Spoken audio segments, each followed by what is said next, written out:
स्वागत है आप सभी का आपके अपने परिवार एग्री मंत्रा में। मेरा नाम है ऋषि शर्मा। और फ्रेंड्स, जिस घड़ी का हमें बहुत दिनों से इंतज़ार था, जिसका हमने बहुत ही टाइम से सपना देखा था, जिस चीज़ को अचीव करने का जो हमारा टारगेट था, वो टारगेट को परफॉर्म करने का, उसे पाने का अब समय आ चुका है ना।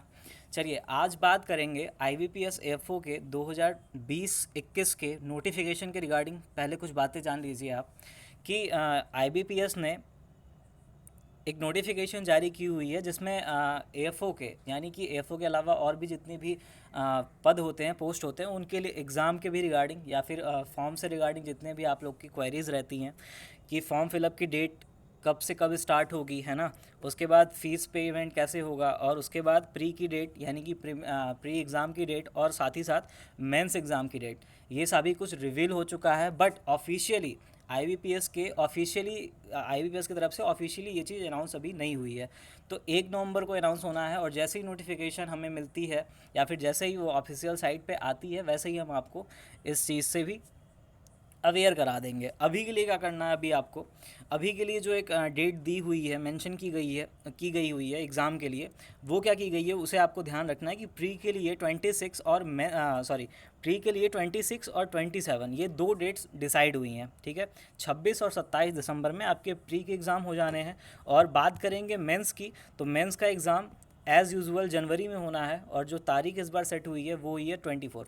तो 24 को, यानी कि 24 जनवरी 2021 में आपका मेंस का पेपर हो जाएगा, और प्री का पेपर 26 और 27 में दिसंबर में ही, यानी कि 2020 में ही हो जाना है।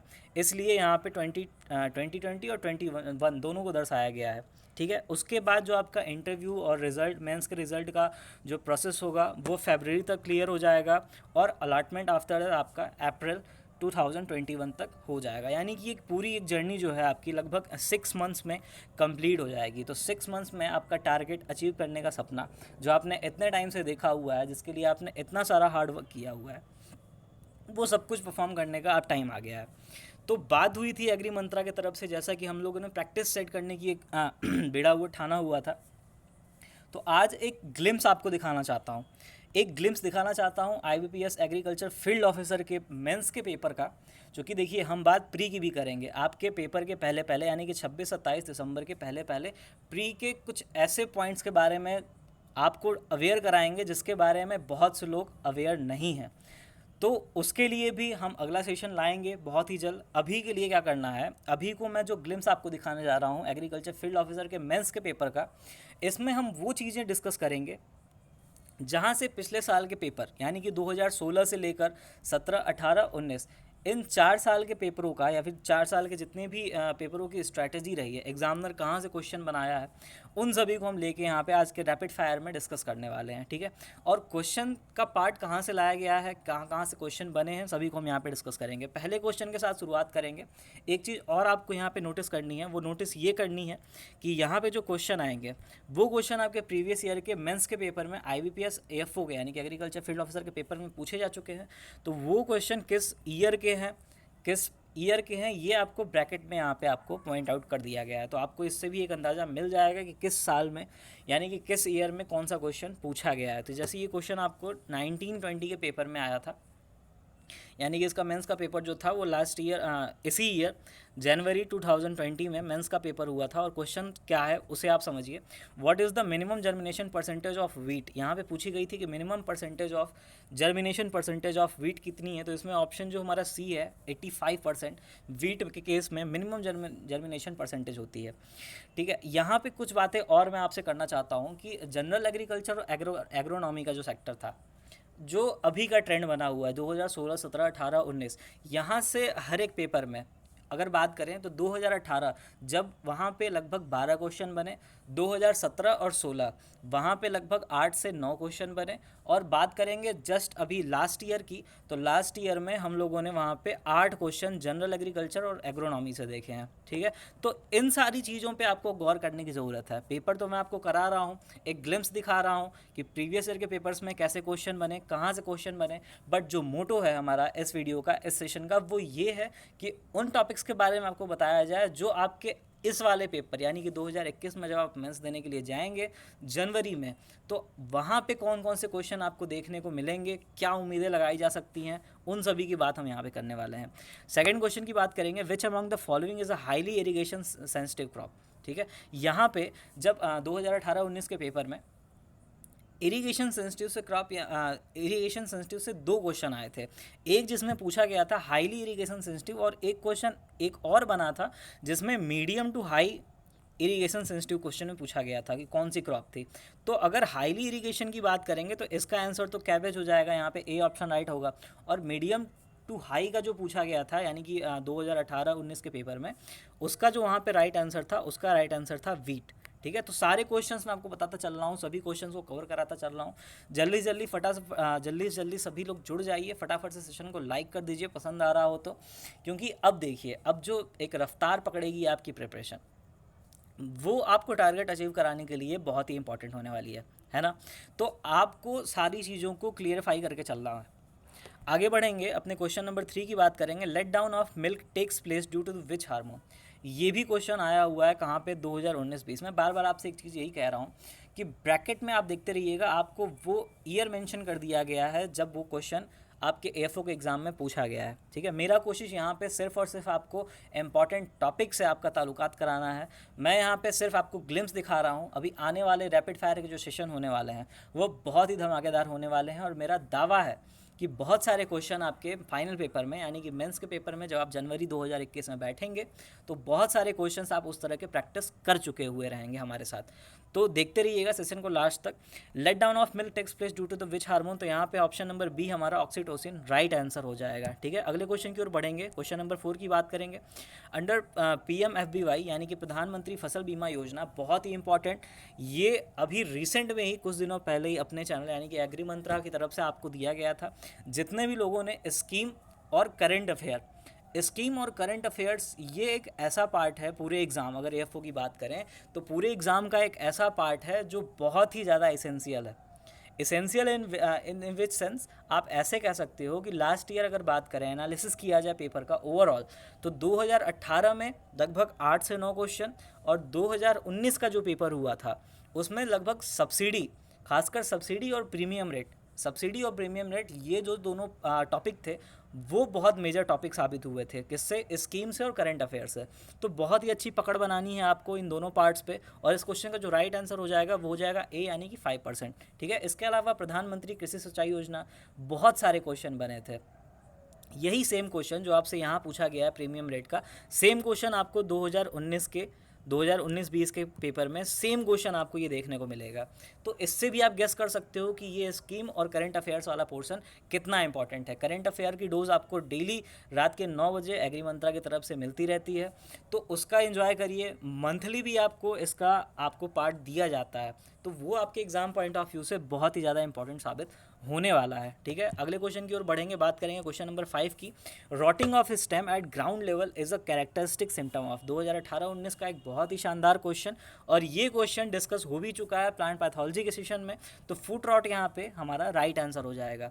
प्लांट प्रोटेक्शन और प्लांट प्रोटेक्शन के अगर सब्जेक्ट की बात करें यानी कि एंटोमोलॉजी और पैथोलॉजी, जैसा कि मोस्ट ऑफ द स्टूडेंट्स के मन में क्या चलता है एक चीज़ कि जनरल एग्रीकल्चर, एग्रोनॉमी, हॉर्टिकल्चर और सॉइल साइंस, इन सारे टॉपिक्स पे अच्छे से कमांड बनाया जाए, और बाकी के क्वेश्चन जो हैं, बाकी के टॉपिक के क्वेश्चन वो तो हो ही जाएंगे। बट एग्जामिनर का पॉइंट क्या रहता है, एग्जामिनर यहीं पे गेम खेलता है आपके साथ, और एग्जामिनर क्या करता है, वो प्लांट प्रोटेक्शन के क्वेश्चंस उठा के आपके पेपर में रख देता है, जिसके लिए आप प्रिपेयर नहीं हो पाते हो। उसके साथ ही साथ आपको क्या ध्यान रखना है, लाइव स्टॉक यानी कि animal husbandry, live stock, poultry and fisheries, ये जो आपके बहुत ही अच्छे सब्जेक्ट्स हैं, इनको आपको डेटा के साथ, आपको वो भी जो डेटा होना चाहिए आपका वो अपडेटेड होना चाहिए 2021 तक, यानी कि जनवरी में आप पेपर देंगे तो जनवरी तक आपका सारा डाटा जो होना चाहिए वो अपडेटेड होना चाहिए। इस चीज़ को आप याद कर लीजिए, लिख लीजिए। ठीक है, अगले क्वेश्चन की ओर बढ़ेंगे, क्वेश्चन नंबर 6 की बात करेंगे। Which one of the following method is widely used for propagation of banana. Horticulture में बहुत सारे फ्रूट्स से 2019 के पेपर में भी, 2018 के पेपर में भी बहुत सारे फ्रूट्स है, जैसे ग्रेप्स के बारे में भी पूछा गया था, कि उसका प्रोपोगेशन मेथड क्या है। उसके अलावा बनाना का पूछा गया था, तो बनाना वाला क्वेश्चन आपके सामने स्क्रीन पर है। तो अगर बनाना के प्रोपोगेशन मेथड की बात करेंगे तो यहाँ डी ऑप्शन हमारा राइट आंसर हो जाएगा। सकर से हमारा यहाँ पे प्रोपोगेशन होता है बनाना का। कहने का मतलब जो वेजिटेटिव प्रोपोगेशन वाला पार्ट है, प्रोपोगेशन वाला ओवरऑल पार्ट है, ये आपके लिए बहुत इंपॉर्टेंट है हॉर्टिकल्चर के पूरे सेक्शन से। और मैं बार बार एक चीज़ आपसे कहता हूँ कि पोमोलॉजी वाला पार्ट, यानी कि फल विज्ञान वाला पार्ट, आपके एग्जाम पॉइंट ऑफ व्यू से बहुत ही इंपॉर्टेंट है। तो कौन सी वैरायटी है, किस फ्रूट की, स्पेसिंग क्या है, उसके साथ ही साथ अगर कोई प्रोपोगेशन मेथड बहुत ही फेमस है तो वो क्या है, उसके साथ ही साथ प्लांट प्रोडक्शन की बात करेंगे, यानी कि डिजीज़ और कॉजल ऑर्गेनिज्म, उसके साथ ही साथ अगर इंसेक्ट पेस्ट है कोई तो इन सारी चीज़ों को आपको अच्छे से पढ़ के जाना है। पोमोलॉजी के केस में वेजिटेबल में आप लापरवाही कर सकते हो, चलेगा। स्पाइसेस में कर सकते हो, चलेगा। ऑर्नामेंट में कर सकते हो, चलेगा। लेकिन पोमोलॉजी फ्रूट्स में भूल के भी मत करना। क्वेश्चन नंबर 7 की बात करेंगे। Which among the following cattle breed is indigenous drought purpose while cows are poor elder. देखिए क्वेश्चन भी समझ में आ रहा है कि अगर वो ड्रॉट पर्पज़ के लिए यूज़ होगा तो जाहिर सी बात है जो उसका मेल होगा वो क्या, सॉरी मेल नहीं, जो उसका फीमेल होगा वो पुअर एल्डर होगा ही, ठीक है। तो पुअर एल्डर होगा, तो यहाँ पूछा जा रहा है कि इंडिजिनस, उसके साथ ही साथ ड्रॉट पर्पज़ के लिए यूज होने वाला, तो यहाँ पे खिलाड़ी हमारा राइट आंसर हो जाएगा। लास्ट ईयर का पूछा हुआ क्वेश्चन है। क्वेश्चन नंबर 8 की बात करेंगे। Which one of the following is highly salt tolerant crop, ठीक है। क्रॉप्स, ऐसे क्वेश्चन बहुत ही ज़्यादा आपके एग्जाम में पूछे जा रहे हैं आजकल। कैसे? अभी आरआरबी एसओ का एग्ज़ाम आपने कुछ टाइम पहले ही देखा, उसका पेपर एनालिसिस कराया गया था हमारे द्वारा। तो वहाँ पे भी यानी कि कौन सी ऐसी क्रॉप है जो ससेप्टेबल है किसी इन्वायरमेंट के, जैसे ह्यूमिडिटी से, टेम्परेचर से, या फिर हाई एसिडिक सॉयल में भी वो टॉलरेंट है। तो इस तरह की जो अलग अलग टाइप के क्वेश्चन बन रहे हैं, लेकिन देखिए पॉइंट एक ही है, टॉलरेंसी देखी जा रही है, आपसे पूछी जा रही है, ससेप्टिबिलिटी पूछी जा रही है। तो इसको आप बेस बना के अपनी प्रिपरेशन कर सकते हो, ठीक है। इस पे आपको खास ध्यान रखना है। तो यहाँ पे पूछा जा रहा है हाईली साल्ट टॉलरेंट क्रॉप, ठीक है। तो हाईली साल्ट टॉलरेंट क्रॉप की जब बात करते हैं तो कॉटन यहाँ पे हमारा राइट आंसर हो जाएगा। उसके अलावा आगे बढ़ेंगे, क्वेश्चन नंबर 9 की बात करेंगे। Which among the following crop has lowest seed replacement ratio. 2018-19 का एक बहुत ही शानदार क्वेश्चन पूछा जा रहा है कि इनमें से किस फसल में सबसे कम सीड रिप्लेसमेंट रेशियो होती है। तो यहाँ पे हमारा राइट आंसर ए हो जाएगा, ग्राउंडनट। ग्राउंडनट से बनने वाले और भी सवाल में जैसे पैगिंग, पैगिंग एक बहुत ही बड़ा कह सकते हैं वंडर फिनोमिना है, जहाँ से क्वेश्चन एग्जाम में आपके बन रहे हैं। प्रीवियस ईयर में भी पैगिंग से रिलेटेड क्वेश्चन आया था कि पैगिंग की प्रोसेस किस में पाई जाती है, किस क्रॉप में, तो वहाँ सिंपली आपको आंसर करना था ग्राउंडनट, ठीक है। तो इस तरह से ऐसे भी क्वेश्चन आपको वहाँ पे ग्राउंडनट से देखने को मिल रहे हैं हर साल। क्वेश्चन नंबर 10 की बात करेंगे। Which micro nutrient having a catalytic as well as active enzyme during the photosynthesis of plant. 2017-18 का क्वेश्चन पूछा जा रहा है, कौन सा माइक्रो न्यूट्रिएंट कैटालिटिक के रूप में भी काम करता है, एंजाइम के रूप में भी काम करता है फोटोसिंथेसिस की प्रक्रिया के दौरान। तो यहाँ पे Fe हमारा यानी कि आयरन यहाँ पे राइट आंसर हो जाएगा। 2019-20 में यानी कि लास्ट ईयर के पेपर में यही क्वेश्चन थोड़ा सा घुमा के रखा गया। और कैसे रखा गया कि क्वेश्चन में आया था कि जो मेजर वेंस होती हैं लीव्स की, वो उन्हें छोड़ के बाकी का जो पोर्शन होता है लीफ का वो पीला पड़ जाता है। जो हरी पत्तियाँ, जो नई पत्तियाँ होती हैं उनमें क्या हो जाता है, क्लोरोसिस हो जाता है, पीलापन हो जाता है। तो वो किस माइक्रो एलिमेंट की कमी की वजह से होता है। तो वहाँ पे भी जो हमारा आंसर था वो था Fe। तो कुल मिला जुला के यहाँ से भी आप अंदाज़ा लगा सकते हो कि एलिमेंट और न्यूट्रिएंट से कितने सारे क्वेश्चन आपके एग्जाम में पूछे जा रहे हैं। लगभग 5-6 क्वेश्चन आपके 2000 लास्ट के पेपर यानी कि 2019 वाले में और 2018 वाले में यही क्वेश्चन, आप विश्वास नहीं करोगे लेकिन 9 से 10 क्वेश्चन आपको 2018 के पेपर में देखने को मिले थे। सिर्फ एलिमेंट से रिलेटेड क्वेश्चन पूछे गए थे कि कौन सा एलिमेंट किसकी डिफिशियंसी से ये चीज़ शो हो रहा है प्लांट के केस में। तो यहाँ भी आपको ध्यान रखना है। क्वेश्चन नंबर 11 की बात करेंगे। Electronic trading platform for farmers for selling their produce and getting fair prices, ठीक है। लास्ट ईयर का ये क्वेश्चन और बहुत ही इंपॉर्टेंट क्वेश्चन।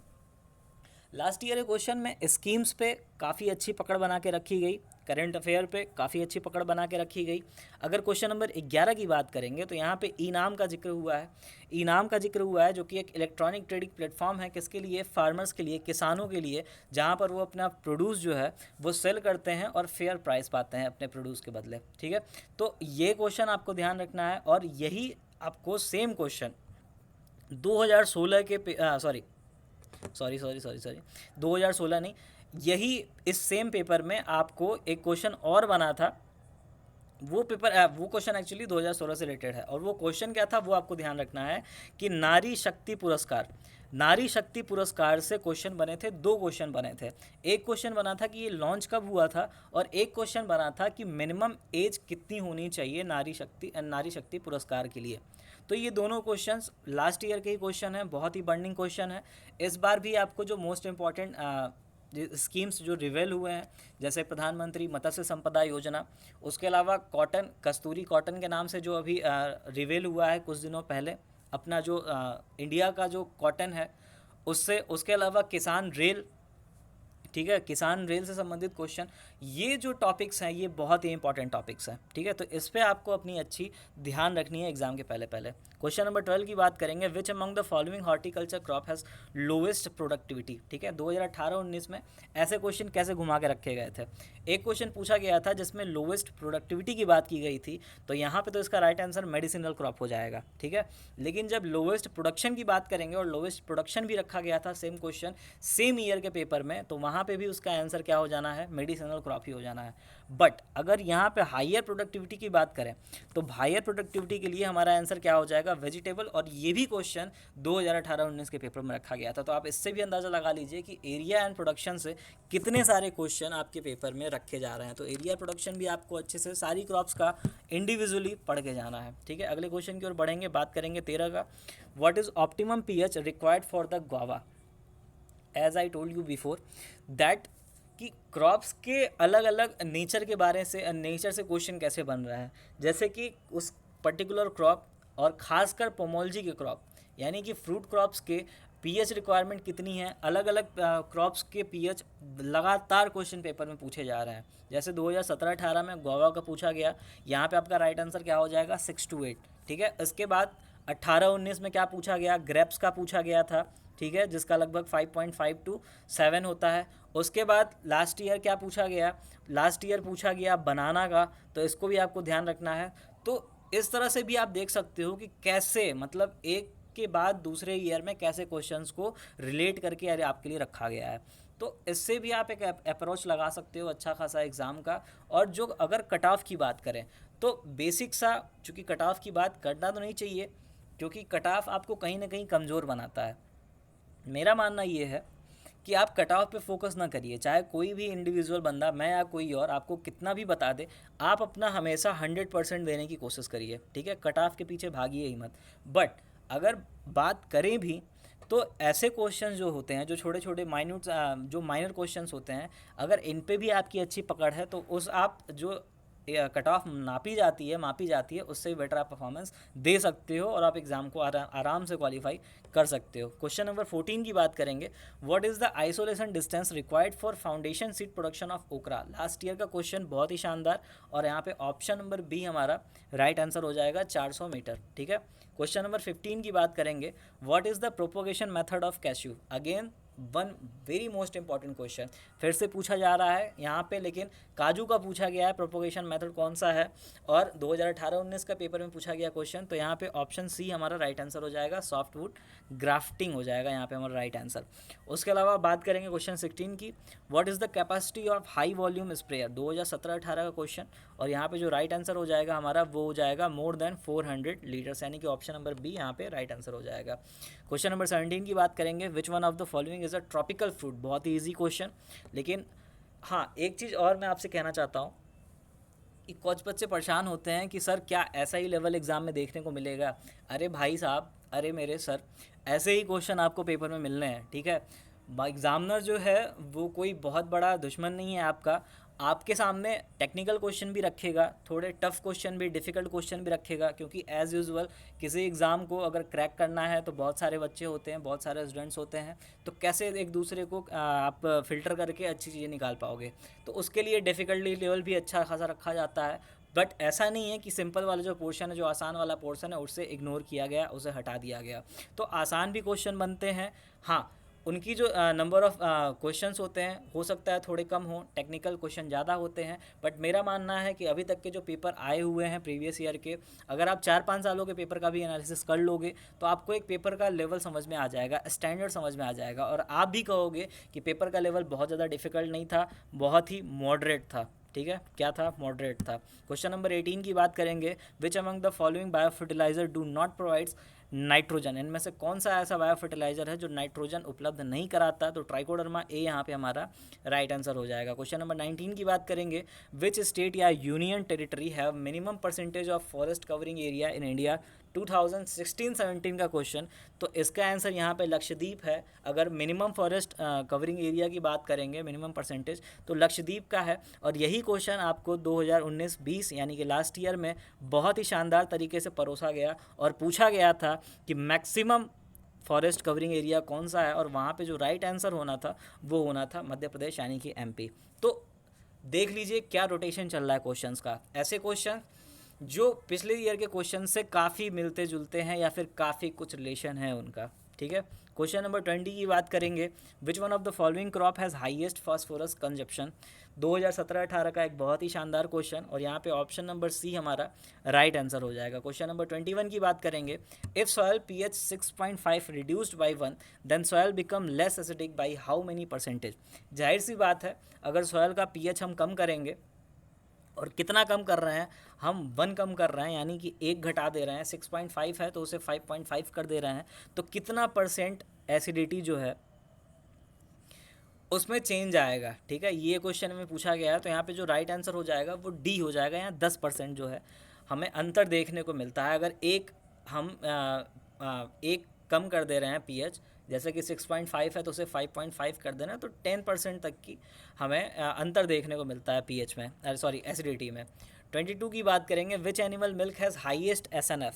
अभी कुछ ही दिनों पहले IBPS RRB का पेपर हुआ जहाँ पे आपसे टोन्ड मिल्क का SNF पूछा गया था, वहाँ भी फैट परसेंटेज नहीं पूछा गया, और यहाँ पे भी 17-18 के AFO के पेपर में भी फैट परसेंटेज नहीं पूछा गया, SNF पूछा गया है। तो डेयरी साइंस और मिल्क टेक्नोलॉजी से मैं तो आपको यही राय दूंगा कि कंपोजिशन को अच्छे से आप ध्यान में रख के जाइए, ठीक है। फैट परसेंटेज के साथ साथ SNF भी आपको अच्छे से याद रखना है, उसके साथ ही साथ स्पेसिफिक ग्रेविटी याद रखनी है, अलग अलग कैटल्स के ब्रीड याद रखना है आपको, ठीक है। कौन सा किस पर्पज़ के लिए यूज होता है, ड्रॉट पर्पज़ के लिए, मिल्च पर्पज़ के लिए, या फिर किस पर्पज़ के लिए यूज होता है, उसकी कैरेक्टरिस्टिक फीचर क्या है, ओरिजिन प्लेस क्या है, और साथ ही साथ कौन सी डिजीज़ उससे रिलेटेड है, ठीक है। इन सारी चीज़ों को अच्छे से पकड़ बनाइएगा, और कोशिश है कि आपको इस सेशन में एग्ज़ाम का अच्छा खासा एक आइडिया लग रहा होगा। तो यहाँ पे जो राइट आंसर हो जाएगा वो हो जाएगा शिप, यानी कि सबसे ज़्यादा SNF शिप यानी भेड़ का होता है, जो लगभग 9.71 के समथिंग में SNF इसमें पाया जाता है। बाकी काऊ का 8.5, गोट का 9, और बफेलो का भी समथिंग लाइक दैट उतना ही होता है, ठीक है। अगले क्वेश्चन की ओर बढ़ेंगे, 23 की बात करेंगे, which among the following states has the highest labour wages per day. ये क्वेश्चन जब 2018-19 के पेपर में आया तो काफ़ी सारे लोगों की रातों की नींद उड़ गई। रातों की नींद उड़ने का मतलब कि ऐसा क्वेश्चन जो कि एक्सपेक्ट नहीं किया गया था और वो पेपर में रख दिया गया था।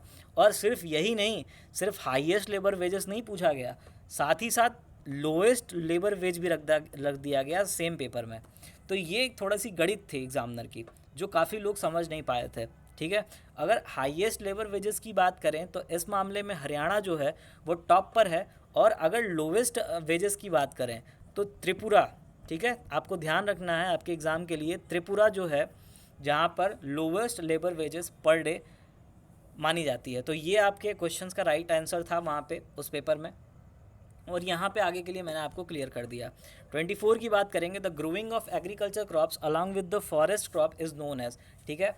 यहाँ पे फॉरेस्ट्री से ही क्वेश्चन आया हुआ, जिसमें बात हो रही है कि एग्रीकल्चर क्रॉप्स को अगर हम फॉरेस्ट क्रॉप के साथ मिलाकर ग्रो कराते हैं तो उस कल्चर को, उस फार्मिंग सिस्टम को क्या नाम दिया जाता है। तो उसे गाइस यहाँ पे एग्री सिल्वीकल्चर हमारा ए ऑप्शन यहाँ पे राइट आंसर हो जाएगा, ठीक है। फॉरेस्ट्री में आपको फॉरेस्ट कवर एरिया परसेंटेज अच्छे से पढ़ के जाना है, ध्यान रखना है। उसके अलावा जो अलग अलग एग्रो फॉरेस्ट्री के सिस्टम है, ठीक है, उनको अच्छे से पढ़ के जाना है कि कौन सा सिस्टम किसके साथ, मतलब उसमें कौन कौन सी चीज़ें इंक्लूड होती हैं। क्वेश्चन नंबर 25 की बात करेंगे, how many districts are covered under lead bank scheme till now. 2018-19 का क्वेश्चन, करेंट अफेयर से रिलेटेड क्वेश्चन, बहुत ही शानदार क्वेश्चन। जब उस समय आया था तो उसी के अकॉर्डिंग यहाँ पे ऑप्शन रखे गए हैं, और सेम क्वेश्चन जो आपके पेपर में पूछा गया था वो आपके स्क्रीन पर है। तो यहाँ पे जो राइट आंसर हो जाएगा वो हो जाएगा ऑप्शन नंबर ए, 706 डिस्ट्रिक्ट, ठीक है। तब तक की बात हो रही है, 2018-19 के पेपर में पूछा गया क्वेश्चन, लेड बैंक स्कीम के तहत अभी तक 706 डिस्ट्रिक्ट इसमें पार्टिसिपेट कर चुके हैं। क्वेश्चन नंबर 26 की बात करेंगे, integrated scheme for agriculture marketing was launched in. यहाँ पे integrated scheme for agriculture marketing की बात हो रही है कि वो कब लॉन्च हुआ था। तो आपको ध्यान रखना है यहाँ पे ऑप्शन सी हमारा, यानी कि 2014 में ये स्कीम लॉन्च हुई थी एग्रीकल्चर मार्केटिंग के लिए। उसके साथ ही साथ मैंने जैसे आपसे कहा कि बहुत सारे क्वेश्चन जो है स्कीम से बने थे। एक क्वेश्चन इसी पेपर में 2017-18 के पेपर में बना था कि केसीसी का इंटरेस्ट रेट कितना है, ठीक है, इसी पेपर में। उसके अलावा जो क्वेश्चन बने थे वो तो हर साल बनी रहे हैं स्कीम से और करंट अफेयर से। तो मैं बार बार उसी चीज़ को कह रहा हूँ कि अगर आपको जो आपके अपने हिसाब से जो आपने कट ऑफ अपना सोच रखा है 15 या फिर 20 या फिर जितना भी 15 20 जितना भी आपने सोच रखा है, तो वो ऐसे क्वेश्चंस हैं करंट अफेयर और स्कीम्स को मिला के, जिससे आप कट ऑफ तो अच्छे से क्वालिफाई कर ही जाओगे, ठीक है। क्वेश्चन नंबर 27 की बात करेंगे, which one of the following has highest calcium ion, ठीक है। इनमें से कौन सा ऐसा प्रोडक्ट है, कह सकते हो मैन्योर है, या फिर जो भी कह सकते हो ऑर्गेनिक कंटेंट है, उसमें कैल्शियम आयन का सबसे ज़्यादा स्रोत किस में पाया जाता है। तो यहाँ पे ऑप्शन ए हमारा राइट आंसर हो जाएगा, फिश मैन्योर में सबसे ज़्यादा कंटेंट हमारा कैल्शियम आयन का पाया जाता है। क्वेश्चन नंबर 28 की बात करेंगे, which goat has highest lactation length. Last year का क्वेश्चन, बहुत ही इंपॉर्टेंट क्वेश्चन, और इसका जो राइट आंसर हो जाएगा वो हो जाएगा जमुनापारी, ठीक है। क्वेश्चन नंबर 29 की बात करेंगे, which among the following state has highest alkaline soil. Again एक स्टैटिक से रिलेटेड क्वेश्चन, यानी कि आपको एरिया वाइज डिवाइड करके, और खासकर एक चीज़ मैं आपको यहाँ पे एक चीज़ और याद दिला दूँ, आपको बताना चाहता हूँ कि सॉइल्स ऑफ इंडिया वाला पार्ट तो आप ज़रूर पढ़ के जाइएगा। सॉइल्स ऑफ इंडिया वाला पार्ट यानी कि भारत की जो विभिन्न प्रकार की मृदाएं हैं, कौन कौन सी मृदाएं हैं, कहाँ पे किसका कितना डिस्ट्रीब्यूशन है, ठीक है, कितना मिलियन हेक्टेयर एरिया उसमें इंड्यूस है, ये सारी चीज़ें आपको डेटा अच्छे से पढ़ के जानी है। तो यहाँ पे अगर बात करेंगे हाईएस्ट एल्कलाइन सॉइल की, तो ये उत्तर प्रदेश में सबसे ज़्यादा हाईएस्ट मतलब एल्कलाइन सॉइल की मात्रा यानी कि डिस्ट्रीब्यूशन उत्तर प्रदेश में पाई जाती है। क्वेश्चन नंबर 30 की बात करेंगे, most salt degraded state of the following. इनमें से कौन सा ऐसा स्टेट है, ठीक है, जो मोस्ट सॉल्ट डिग्रेडेड स्टेट है। तो यहाँ पे आपको बताना है इस क्वेश्चन का राइट आंसर, और इस क्वेश्चन का जो राइट आंसर है वो हो जाएगा ए, यानी कि हरियाणा। तो ये कुछ टॉप 30 क्वेश्चंस की ग्लिम्स दिखाई मैंने आपको, जो आपके 2021 के पेपर में पूछे तो नहीं जाएंगे, क्योंकि ये पूछे जा चुके हैं प्रीवियस ईयर के एग्ज़ाम्स में। तो 2016-17, 17-18, 18-19 और 19-20 इनसे जो क्वेश्चन जो मैंने टॉप मोस्ट आपको निकाल के दिए 30 क्वेश्चन, ताकि आप एक ग्लिम्स ले सको, आप एक अवेयर हो जाओ कि कैसे क्वेश्चंस बने, क्वेश्चंस में रिलेशन क्या बन रहा है, कितने कितने पैटर्न बन रहे हैं, कैसे क्वेश्चंस को चेंज कर रहा है एग्जामिनर, उस पर आपको एक अच्छी पकड़ बन जाए। एक जाते जाते मैं आपको चीज़ें समझाता चला जाऊँ यहाँ पे कि सॉयल साइंस, जैसा मैंने कहा कि सॉयल साइंस पर बहुत लोग का फोकस रहता है 3 चीज़ों पे, एक general agriculture, agronomy, horticulture and soil science. तो एग्रीकल्चर, जनरल एग्रीकल्चर और एग्रोनॉमी तक की बात हो गई। मैंने आपको करंट अफेयर और स्कीम की बात बता दी। सॉयल साइंस से रिलेटेड जो क्वेश्चंस आए हुए थे मैं उनकी बात करूं तो 2018 में 10 क्वेश्चन बने थे सॉयल साइंस से, और 2019 में 7 क्वेश्चन बने थे सिर्फ और सिर्फ सॉयल साइंस से। तो ये सारे इंपॉर्टेंट मेजर तो हैं ही ये सब्जेक्ट, बट माइनर सब्जेक्ट और टेक्निकल सब्जेक्ट्स को भी आपको भूलना नहीं है, उन्हें भी पढ़ के जाना है, क्योंकि एग्जामिनर जो है कहीं से भी घुमा के क्वेश्चंस को रख दे रहा है। और उसके साथ ही साथ एग्रीकल्चर करंट अफेयर मैं बार बार बोल रहा हूँ, स्कीम्स में बार बार बोल रहा हूँ, क्योंकि बार बार क्वेश्चन आपको मिलेगा ही मिलेगा। आप भी देखना अपने एग्जाम में, मैं तो देखूंगा ही देखूंगा। हाँ, इंजीनियरिंग और अदर जो सब्जेक्ट हैं जैसे animal husbandry, poultry and fisheries, इसको भी आपको अच्छे से कमांड करने की ज़रूरत है, ठीक है। अब जो आगे आने वाली नोटिफिकेशंस हैं IBPS की तरफ से, जितना जल्दी नोटिफिकेशन रिवील हो जाएगा उतना जल्दी आपको चीज़ें मिल जाएंगी, ठीक है। चैनल पे जितने भी लोग नए हैं वो चैनल को सब्सक्राइब कर सकते हैं अपने प्रिपरेशन को बूस्टअप करने के लिए, और डिफरेंट तरह की अलग अलग मटेरियल सब आपको मिलने शुरू हो जाएंगी IBPS AFO के लिए, जब तक एग्ज़ाम कंडक्ट नहीं हो जाता। मेंस की बात अपने आज के सेशन में किया, प्री की भी बात हम अगले सेशन में करने वाले हैं। तो प्री में क्या क्या टारगेट करके चलना है हम लोग को, कौन सी टॉपिक पे ज़्यादा ध्यान देना है, कौन से टॉपिक पे कम ध्यान देना है, कहाँ कहाँ से कैसे कैसे क्वेश्चन बने, सब कुछ डिस्कस करेंगे, ठीक है। मिलते हैं अगले सेशन में, तब तक अपना ख्याल रखिए। जय हिंद, जय भारत।